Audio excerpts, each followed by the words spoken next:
খুলাফায়ে রাশেদার সোনালী দিন কেন যে ফিরে আর আসে না, মানুষে পেয়ে তার অধিকার কেন যে প্রাণ খুলে হাসে না। চারিদিকে শুধু শুনি হাহাকার,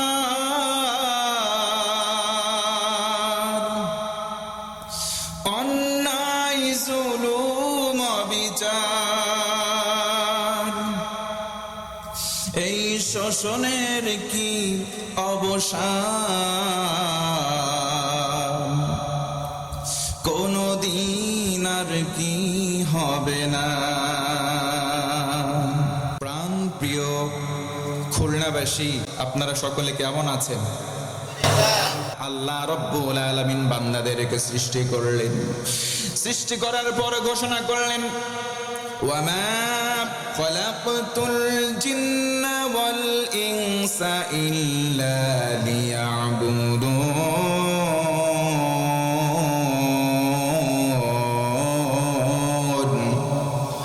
তো মহব্বতে বলেন আল্লাহু আকবার। আল্লাহ রাব্বুল আলামিন বলেন বান্দারে, আমি আল্লাহ ঘোষণা দিলাম জিন জাতি আর মানুষ জাতি, দুইটা জাতিকে কেবলমাত্র আমি আল্লাহর গোলামি করবার নিমিত্তে পয়দা করেছি। জোরে বলুন সুবহানাল্লাহ।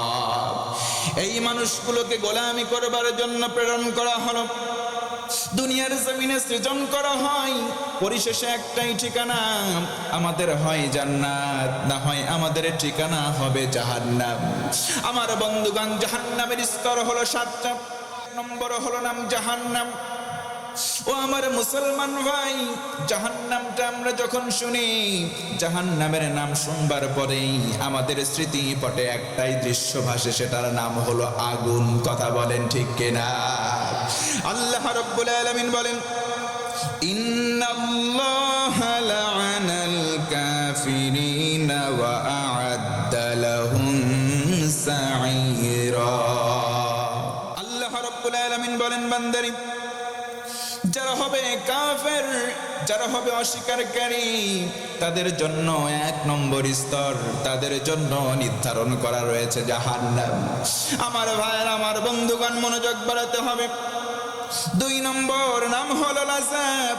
ও আমার ভাই, যারা মানুষদেরকে দান করতে অনীহা প্রকাশ করে, কেউ যদি আল্লাহর ওয়াস্তে আমার আপনার কাছে চায়, আমরা যদি না দেই, জাহান্নামে যদি যাই, লাজার মধ্যে আল্লাহ দেবেন। জাহান্নামের স্তরের 2 নম্বর হলো লাযাব। আমার আল্লাহ বলেন, ও গোলাম, কাল্লা ইন্নাহা লাযা। এটা হলো প্রজ্বলিত আগুন। মোমবাতির মধ্যে আগুন যখন জ্বালানো হয়, মোমবাতির আগুন নিচের দিকে যাবে না, উঁচু দিকে যায়। আবার যখন আপনি বাতির মধ্যে আগুন লাগাবেন, বাতির আগুন নিচের দিকে নয়, বাতির আগুন ওঠে উপরের দিকে। কথা বলেন ঠিক কিনা? ও ভাইরা, আমরা বলি পানির ধর্ম আছে, আমরা আবার বলি আগুনেরও ধর্ম আছে। পানির ধর্ম হলো প্রবাহিত হওয়া, আগুনের ধর্ম হলো উঁচুর দিকে যাওয়া। আমার আল্লাহ বলেন, গোলাম, কেউ যদি দান করাকে অস্বীকার করো, কেউ যদি মানুষদেরকে দান করার সমর্থ থাকার পরেও দান না করো, তারা যদি জাহান্নামে যাও, তাদের জন্য লাযাব। আমার আল্লাহ বলেন, লাজার উপমা কি জানো? সেটা হলো প্রজ্বলিত আগুন, যেই আগুন উপরের দিকে যায়। আল্লাহু আকবার। আমার বন্ধুগণ, মনোযোগ বাড়ায় দেন। 3 নম্বরে জাহান্নাম হলো হুতামা, যারা কিনা গীবত করে। আমার আল্লাহ বলেন, বান্দা, গীবতকারী বান্দাদের কেমন পরিস্থিতি জানো নাকি? গীবতকারী যারা বান্দা হবে, তাদের জাহান্নামের স্তরে দেওয়া হবে হুতামা। ও ভাইরা, জানতে চাই, আমাদের সমাজে ছোট আর বড় এমন মানুষের ভেতরে বলেন তো গীবতকারীর সংখ্যা আছে না নাই? এই গীবত করবে যারা, আমার আল্লাহ বলেন, ও গোলাম, গীবতকারী বান্দা বান্দি, আল্লাহর জমিনের মধ্যে যদি অবাধ্য হয়ে যায়, যদি তাদের ঠিকানা জাহান্নাম হয়, যদি তাদের ঠিকানা জাহান্নাম হয়ে যায়, তারা যাবে হুতামা নামক জাহান্নামে।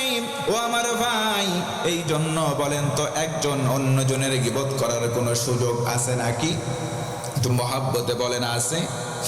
আল্লাহ রাব্বুল আলামিন এই জন্য বলেন, নিশ্চয়ই যারা গীবতকারী হয় তাদের জন্য হুতামা 4 নম্বর স্তর হলো সাঈর। যারা কিনা শয়তানের অনুসরণ করবে তাদের ঠিকানা হবে সাঈর নামক জাহান্নাম। জোরে বলুন নাউযুবিল্লাহ। নবীর সাহাবীদের নিয়ে নবী আমার একদিন বসে আছেন, একজন পিছন দিক থেকে নবীর কাছে এসে বসলেন। বসার আগে নবীজি বললেন, আমার সাহাবীরা মনোযোগ বাড়াও, এখন যেই ব্যক্তি আমার সামনে এসে বসবে সেই ব্যক্তিটা হলো আল্লাহ রাব্বুল আলামিনের জান্নাতি মেহমান। সুবহানাল্লাহ। আল্লাহর নবীর সাহাবীরা লক্ষ্য করলেন কে যেন এসে বসলো।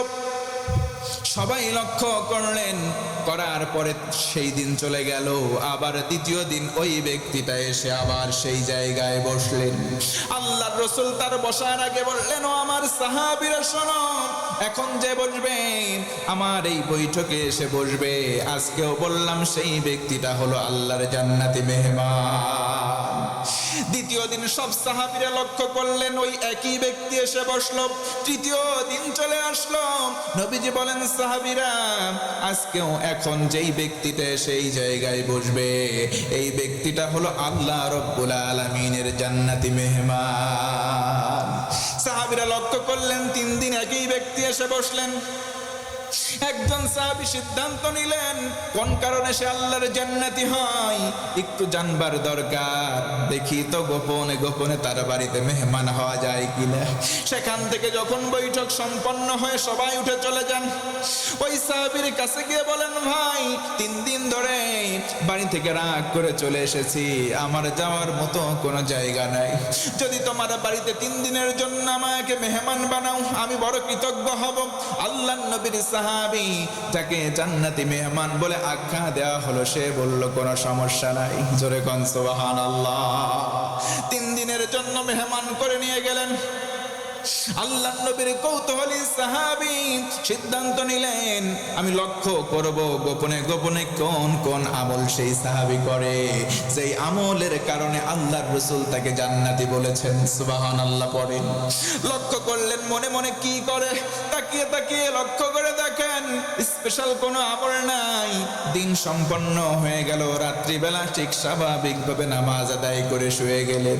সারা রাত্রিবেলা আর কোনো ওঠার খোঁজ নাই। আবার সকালবেলা উঠলেন, স্বাভাবিক ইবাদত করে কাজের সন্ধানে চলে গেলেন। আবার দিন শেষে চলে আসলেন, রাত্রি হয়ে গেল, ঘুমিয়ে যায়। নবীর সাহাবী সিদ্ধান্ত নিলেন, আহারে 2 দিন চলে গেল, কোনো আমল তো পরিলক্ষিত হলো না, হয়তো তৃতীয় দিনে আমলটা দেখতে পারি। কিন্তু মজার বিষয়, তৃতীয় দিন চলে গেল কিন্তু কোনো আমল তার চোখে পড়ল না।